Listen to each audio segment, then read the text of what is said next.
Hello and welcome to another episode of BTech. Today we're going to be balancing our rods and weighing our pistons to see how we can match those up for a nice balanced motor. So as you can see, we have our rod balance set up here, so we can start weighing the small ends. And one of the important things that I've found when doing this procedure is consistency. Cannot overstress consistency. At the end of the day, different techniques, different setups, etc. will give you different absolute values of these weights, but by doing it consistently, then we'll be doing it the same way across all 6 rods, and that way we'll be able to use that information to move the rods around to balance them relative to the weights of the piston and the piston pins. So that's why I have the stand here actually taped down to my scale, because even just sliding this around a little bit will give you slightly different measurements. So to maintain consistency, that's really important. We also want to do all the small ends at one time and then all the large ends, because when we change the relative to position of the swinging piece here that will hold the weight, the end that you're not weighing, in this case it's going to start out being holding the large end, that's also going to change the angles and change the relative weights. So we're going to start off, we're going to measure all the small ends and all the large ends. Then for full, we're actually going to push the whole rod on there. We're going to remove the stand, and then similar for the piston and the piston pins. And then we have a Sharpie so that we can also write these values directly on the part, so that way we don't accidentally mix anything up. So let's get started. So these are very heavy duty Bryan Power rods with the 3/8 inch custom age 625 ARP bolts here. So we'll have a link in the description, some of the specifications of these, but right now we're just interested in weighing them. So this stand, which is a very common stand, I think this one came from Summit Racing, the Pro Form I think they call it, but these are sold everywhere. They have some bearings here, so that way these can freely rotate. And same thing here, this freely rotates. But you still need to be very careful to make sure everything's in place. So this piece here kind of slides forward and backward, and I always kind of pull it flush with the bearing, again to maintain consistency. And we'll move that again after we're done putting it on. Similar here, I want to keep the front flush with the bearing to maintain consistency. But since this is the first one, we're going to start off getting everything aligned as well as we can.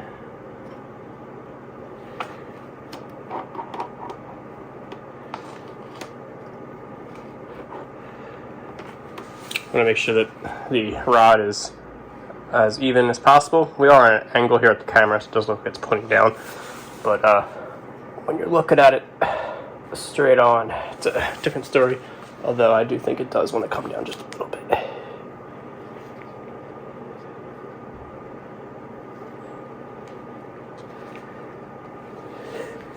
That looks very nice. Alright, so I'm happy the way that's set up. I'm going to take my rod off, get your scale turned on, get it zeroed out. And one of the things I'm going to do to keep consistent as well is, you can see on the inside, here's our locating cutouts for the bearings. I'm going to put that on the on the bottom each time, because I don't want this to be rubbing against the bearing. So I'm going to have this flipped over. We're going to have these on the bottom each time.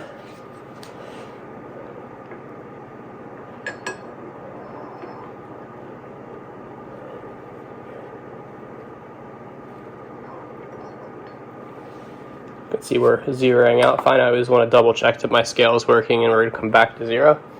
My scale is level. Get this on here, then we're going to pull everything flush for consistency.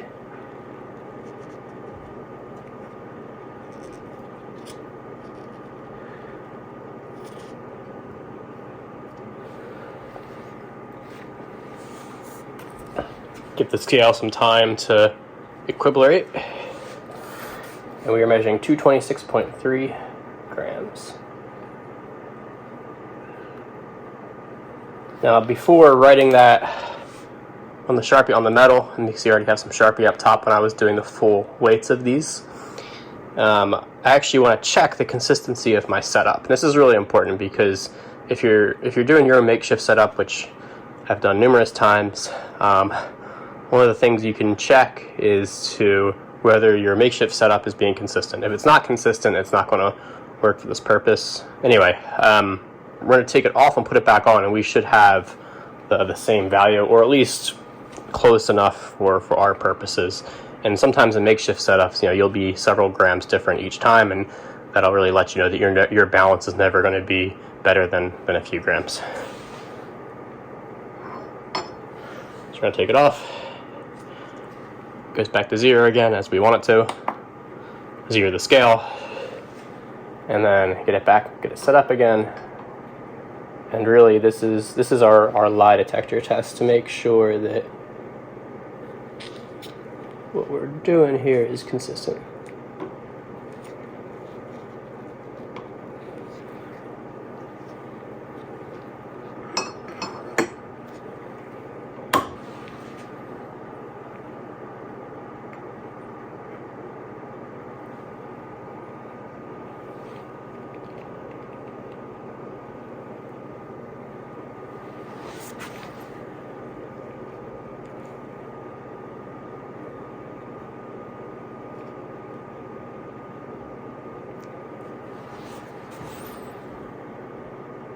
So to show you how sensitive these setups end up being,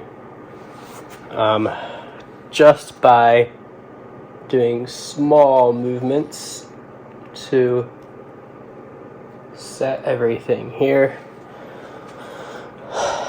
you can see how my scale will move around. So now we're at 226. We did go back to 0 there, which is great.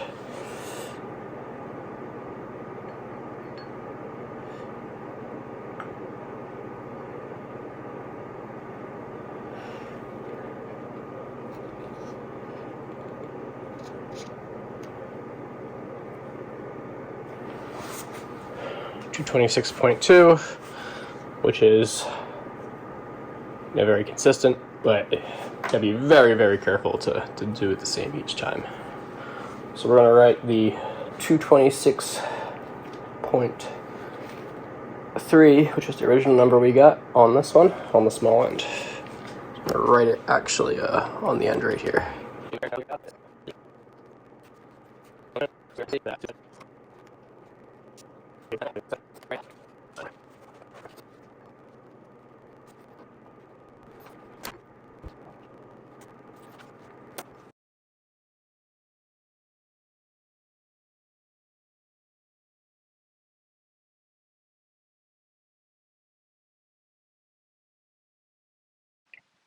Now I've finished weighing the small ends, and I put the support on so I can weigh the large ends of the connecting rods. I'm weighing them multiple times each here again, just going through it fast to save some time here in the video.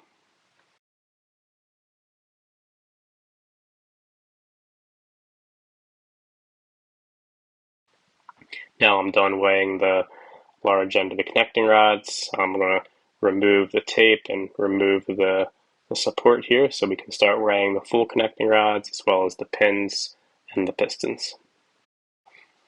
Now we're weighing the full connecting rods. This will give us a good sense of obviously the full weight of the connecting rod, and we can compare it to the large end plus the small end just to make sure, as a sanity check, that we do our weights correctly for the large end and the small end. Now we're going to be weighing the pistons, which are pretty easy to weigh since they're smaller. We just put them on there in the center and make sure to record the weights.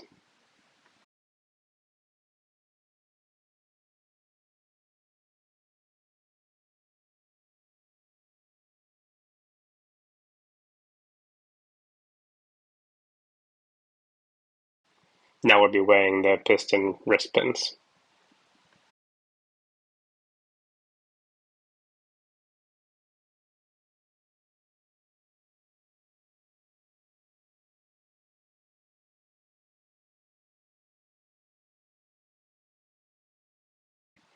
we finished recording multiple weights for all the different pieces as planned.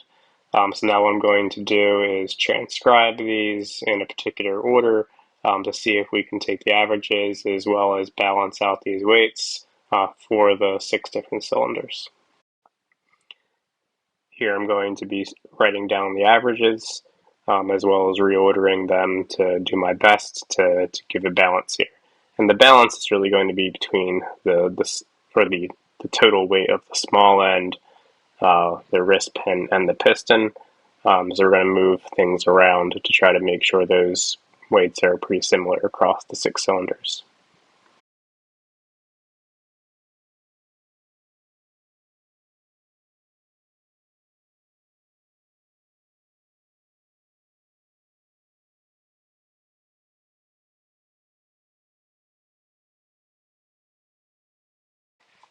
Now that I'm all done reordering, you can see that overall we were able to balance the rates pretty well. We're under a gram between the heaviest and the lightest. So it's 0.8 grams between the heaviest and the lightest. So we're pretty happy with that. Here are all of our pistons and wrist pins all marked and waiting to go in the motor. Pretty exciting. Over here we have our connecting rods in order as well. Again, waiting to go in the motor. Also very exciting. Alright, Total Seal sent back the rings. We had modified to gapless. So let's see what they sent us.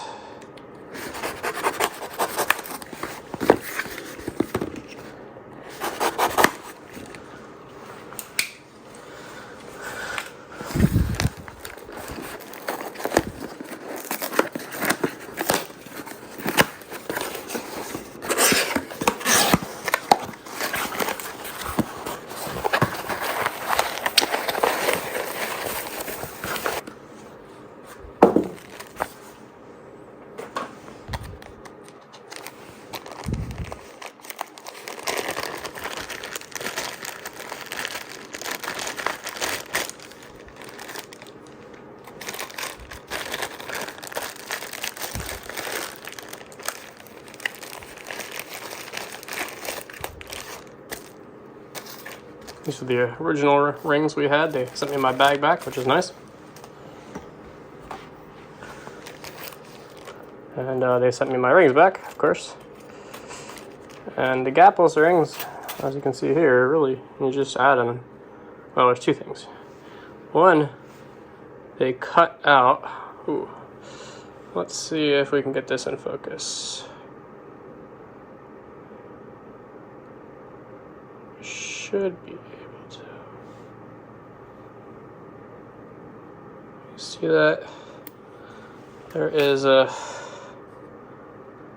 lip to it now.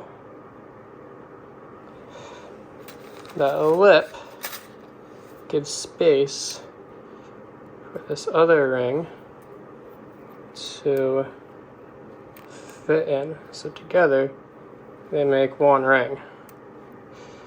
But you set the openings. It's very frustrating. Focus on this, sorry. You set the gaps so that they are 180 degrees from each other. So the rings can still expand, but there's effectively no gap. There you go. That is a gapless ring. Alright, so now that we looked at these rings, let's count them to make sure we actually have the right amount. Should have 6 of each. 1, 5, and 6. Alright. Always count. Alright, so this is what we're going to do for our ring gaps. So to remind you, here's the gapping page, and basically there's a couple of things to keep in mind. There's one thing that you need to know that's not on here, unless I missed it, but I don't think it's on there. So things to keep in mind. One is that we're going to be running very high boost, high power alcohol fuel application of the 2JZ. The motor's probably going to be pushing, if the build goes to plan, over 1,200 horsepower at the crank, possibly as high as 1,500. The stock block will handle that, probably will, at least for short periods of time.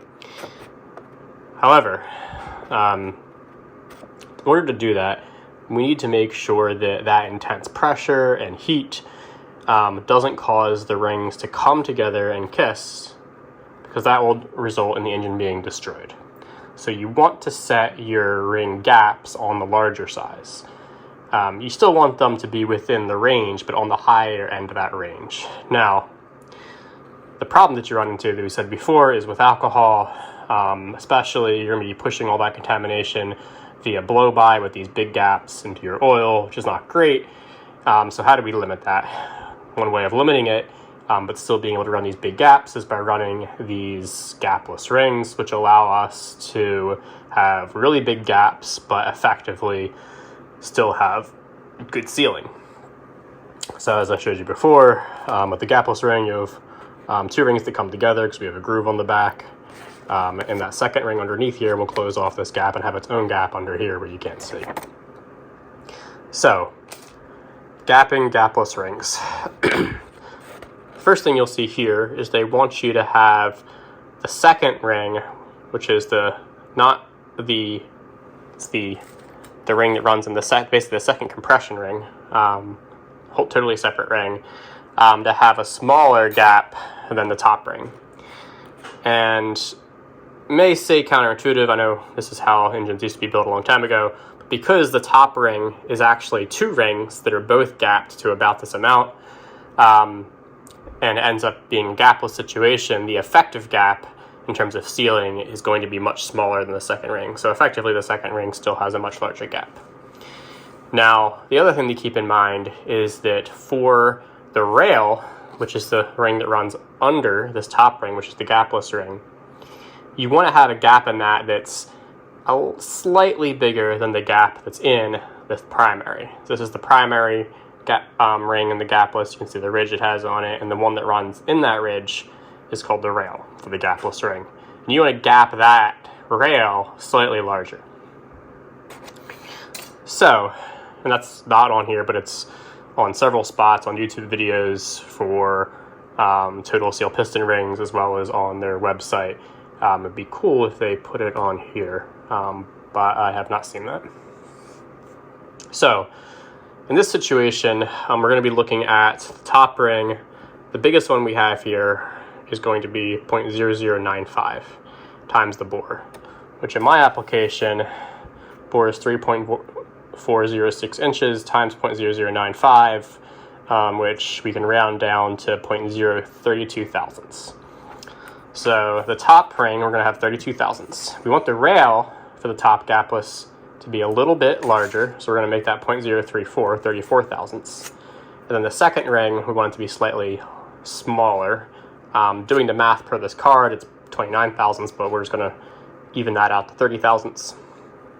And then we have our oil rails and oil control rings, etc. down here. So this is how we're going to do our gapping. Now let me show you the motor, which I've covered up here because we're about to do some gapping and dressing of the filing wheel. So just want to keep the motor clean, but let me uncover it here for a second.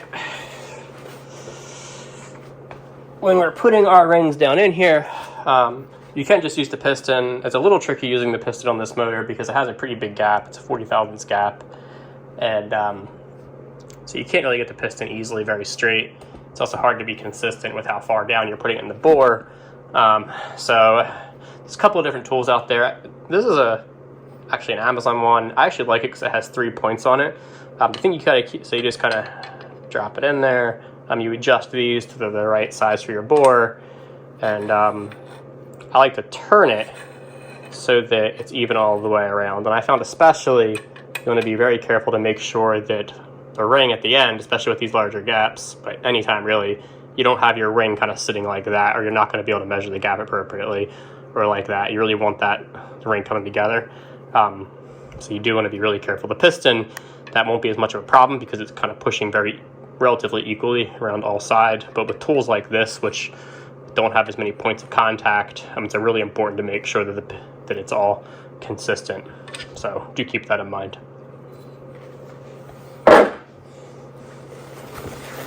So we're going to cover this up for a bit, and the reason why is we have to dress our wheel here. So we got to get its pants on. Now, what you see here is we have I made this just by quickly MIG welding a diamond tipped grinder dresser to a piece of steel here. We can bolt to this. It's nothing fancy. It's $10 worth of materials. But when you're pushing this down, it should be kind of pretty even in how it touches. But I can just feel at the very end it touches, and then it doesn't touch at all kind of down here, which means the wheel is not squared. So what we want to do is dress it so that we're kind of briefly touching it up and down the entire wheel. It's dressing the wheel, so that way the wheel's cutting evenly no matter where you're at on this trajectory. Before doing anything like this, I do suggest having a very tasty beer on hand.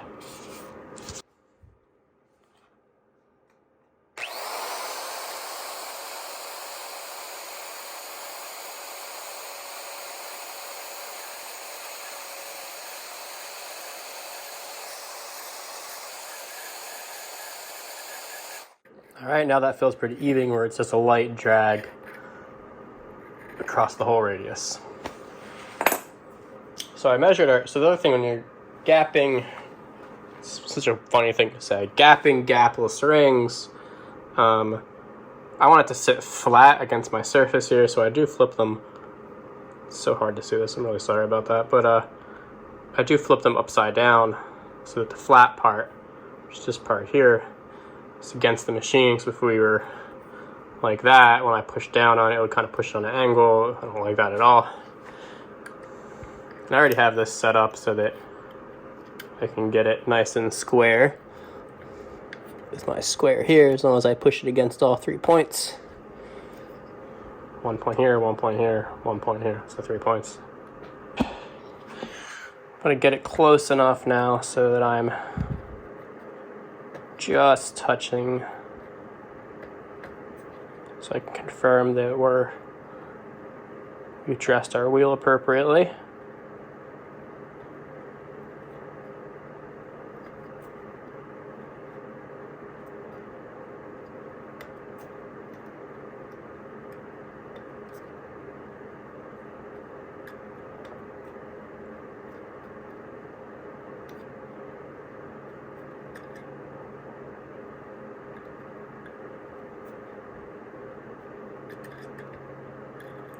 Does feel really nice. Kind of dragging along the whole area. Just back it up a little bit.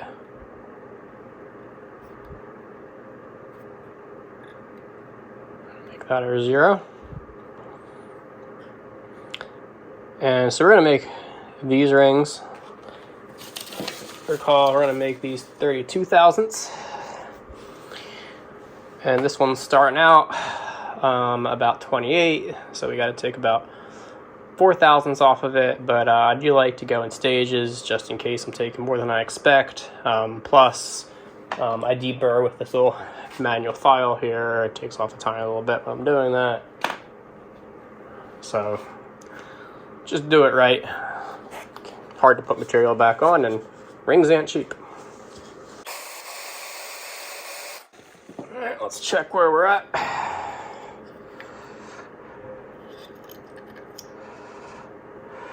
So the first thing I have to check is that I actually got a burr on there, which is why I typically wear gloves when I'm working on most things. But I'm doing my ring filing. Keep the gloves off because it makes it a whole lot easier for me to feel the little burr here, which I feel. So I'm going to go ahead and knock that burr off. So light, very light drag my file around all the corners, etc.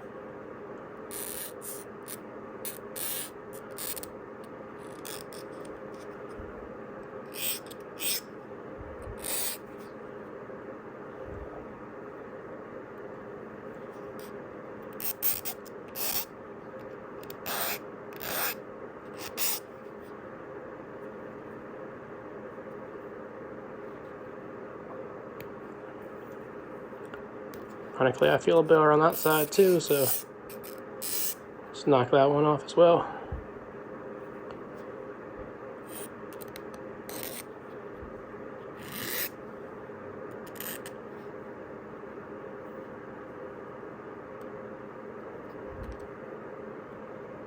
If you feel your fingernail hit something, then there's still a burr there. So that one feels good now. So let's drop it in the bore. Let's see where we're at. We can take this off now, so we're not making nearly as much of a mess as when we're dressing that wheel. Alright. So we'll walk you through one cylinder, and then I'll just go ahead and do the other ones on time lapse or something like that, or off camera.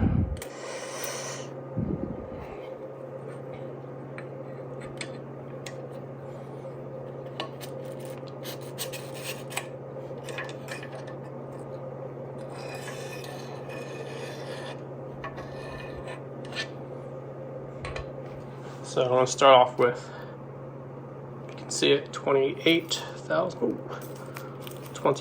thousandths, and see where we're at. Let's see if we can zoom y'all in. Oh, we'll get it. There we go. All right.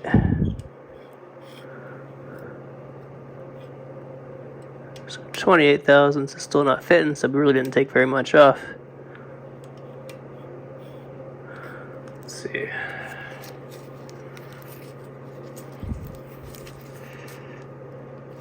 How easy 26 thousandths goes in.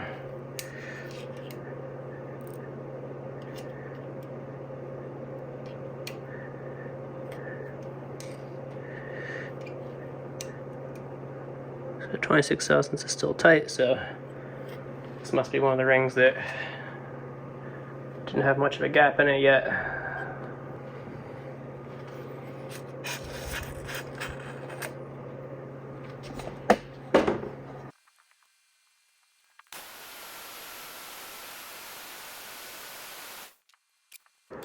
Lightly knock that burr off. So start with the 26.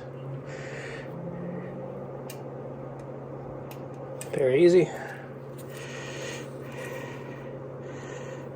Gates are open for business.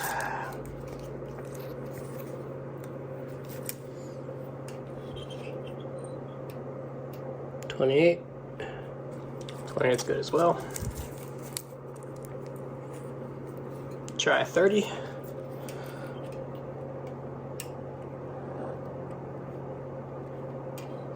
$30, not quite so much.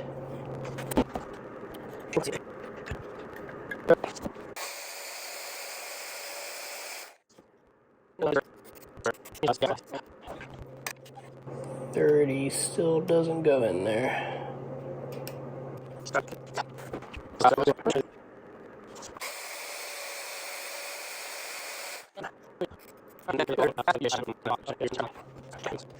Got our 30 here.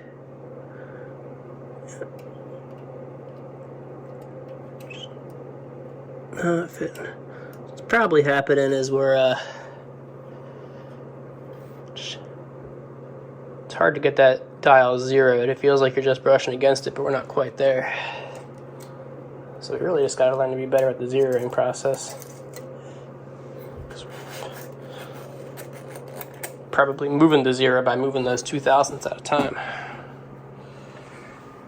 So let's try to just be a little bit more aggressive with it. Just a tiny, tiny bit.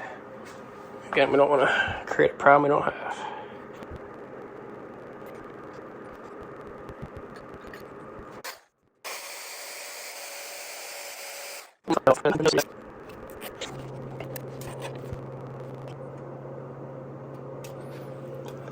Still not quite there.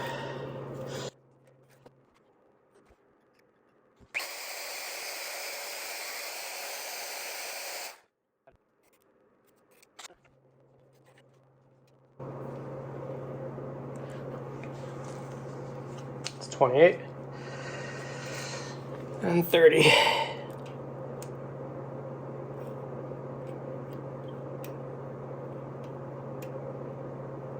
Well, kind of jam 30 in there now, but slowly but surely.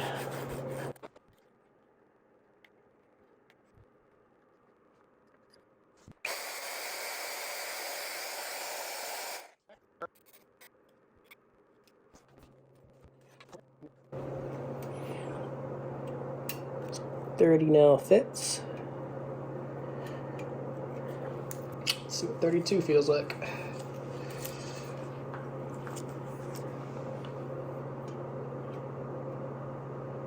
And 32 is just fitting.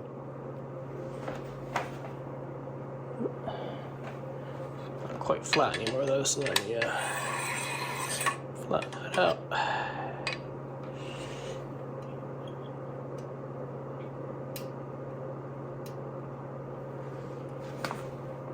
Yeah, so I'm happy with that.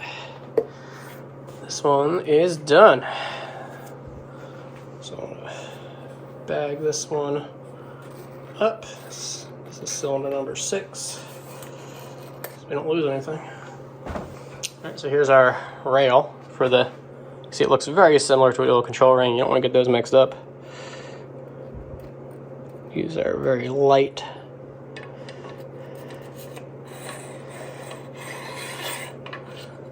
and we're just going to see where our gap is starting.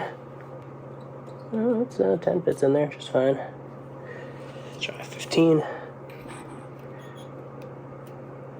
Yeah, 15 fits. Let's try 20.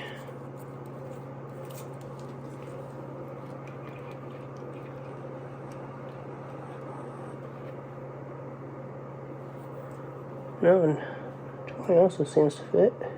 Not easily, but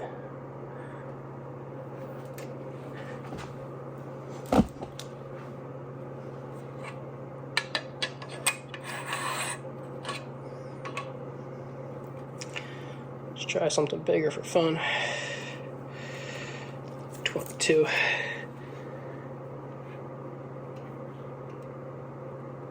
Which does not fit. It's pretty similar to the gaps these other ones have when they first started. So, still need to go about 10 up at least to start.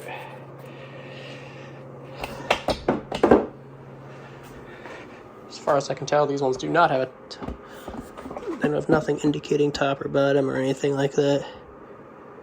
So.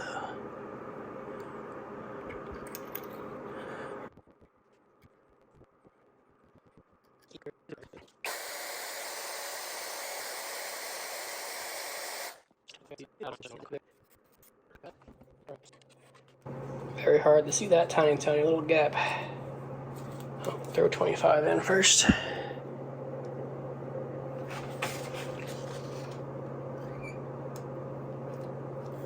Oops, that was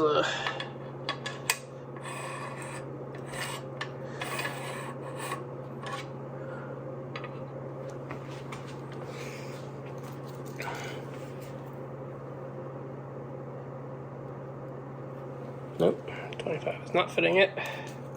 Let's try 22. May just be a burr on the inside, so I'm gonna take this out and try making sure we're definitely deburred on the inside.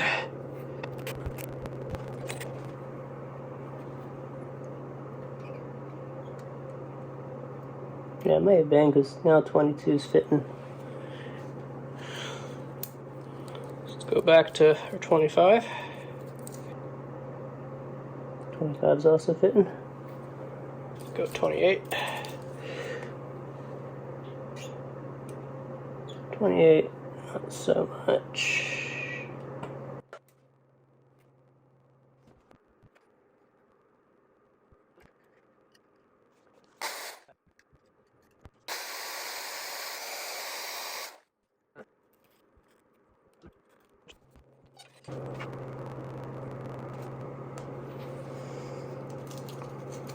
.28 still doesn't feel like it's fitting.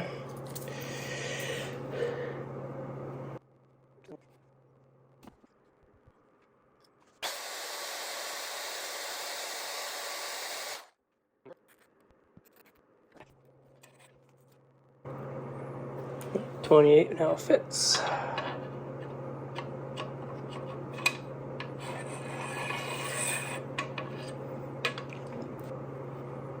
.30 fits, does feel a little tight, so let's see how 32 feels.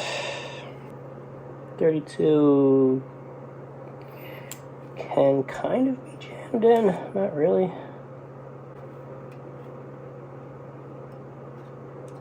Let's even it back up.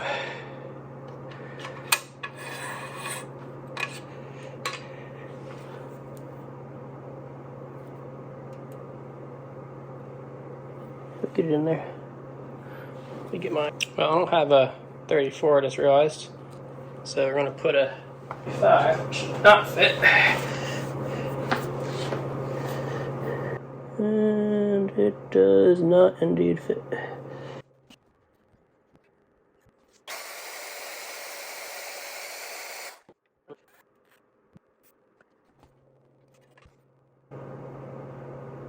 Alright, so I can just get 35 in there. We're straight. So we're gonna call that one good. The little control rings are a lot shinier on the edges. You really can't see with the camera, but they look way different. They are about the same size though, to be honest. The oil control rings also have a lip on them. It's most impossible to see, but they do have a lip on them. This does not. Alright, now we got the secondary rings here. Secondary compression rings. Feel like some type of iron or something. They call it Napier, N-A-P-I-E-R. Gotta look up what that is. But I want to gap these to 30 thousandths. That way they are smaller than our top ring. Per the gapless ring instructions, when your top ring is the gapless ring. These ones do have a little dot on them to signify whether it's top or bottom. I did gap some of these already. Didn't label it, but just because I know I was going to be resorting these anyway. So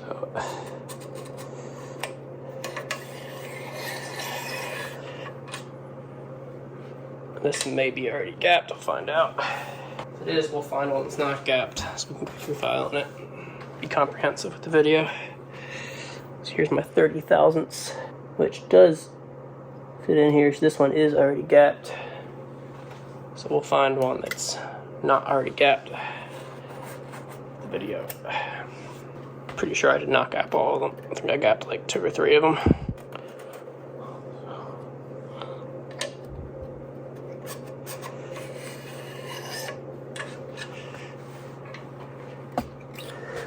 This one does look smaller. It feels strong. And it does not fit, so we can gap this one.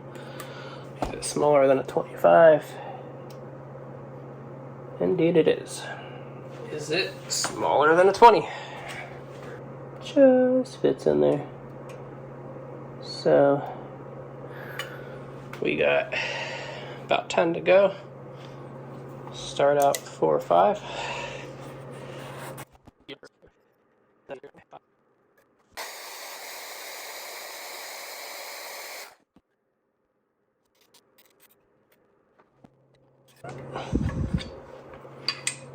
Alright, let's see if the 0.25 fits in yet. Not really.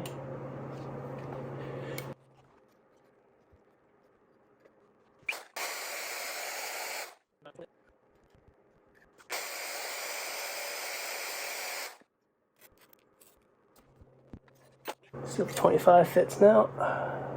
5 now fits. 28. Kind of, it's pretty tight.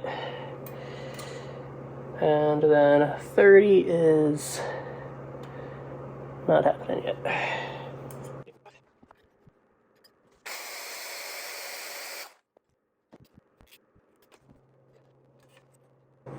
Not quite. Let's see if 28's any looser. A little bit.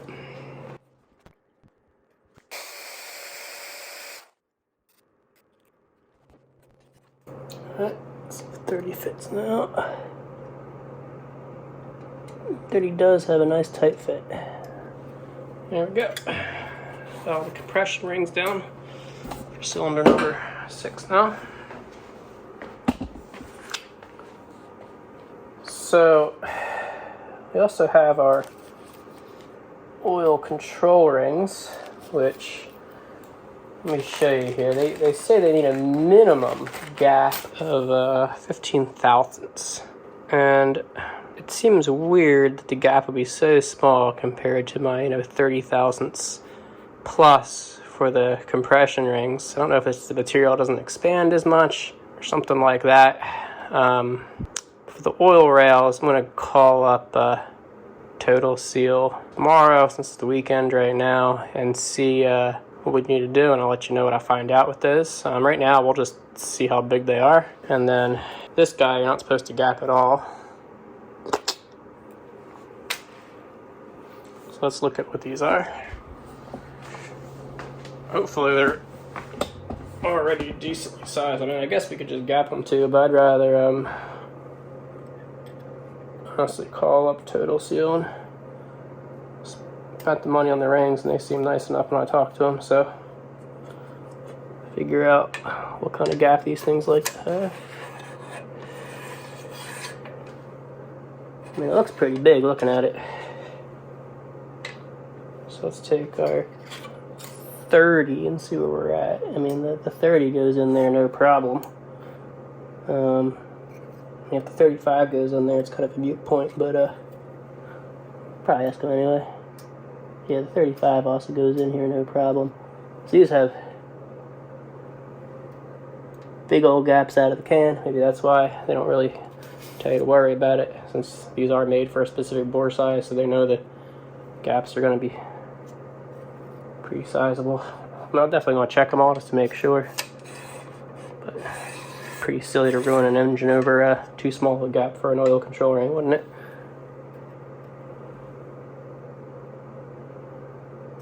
Yeah, so these things all have above 35 thousandths anyway. We're just going to put them there in the bag. Still will call Total Seal and ask them, I'm curious, but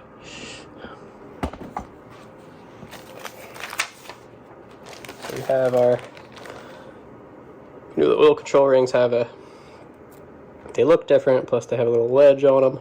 And we got our primary and secondary rings in there and our gapless rail. The other thing that I want to put in there that's not in there yet is our, actually now let's put them in.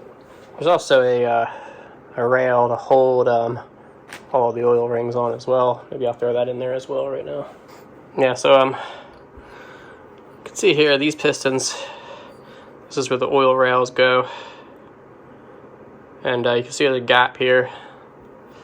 So we got these things that have little divots in them. Divots go right there to keep them from moving, and these basically just act as a ledge for the rest of the 3 oil rings to go on. So I'll put them in the bag as might as well. These do not get gapped. In fact, they actually have an overlapping gap when you take them out. You got to spread them apart. But they do not. The way this works is it's actually grabbing the inside, and it does not rub against the wall of the cylinder. And you can't even gap them anyway because it's overlapping. Let me show you actually.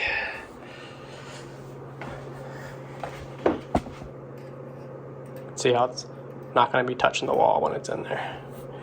It's nowhere close to touching the wall actually.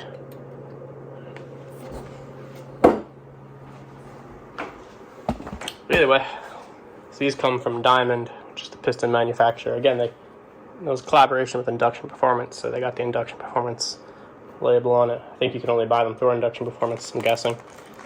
Don't quote me on that. But I know these are made by Diamond specifically for these pistons, for this piston size at least. Alright, so we got a number 6 bag all bagged up, and all we're doing, I want to go ahead and do the other ones. No use boring you with the camera on it. Once we get those done, we'll check back in, and then we'll start getting the motor cleaned up and assembled. Till next time.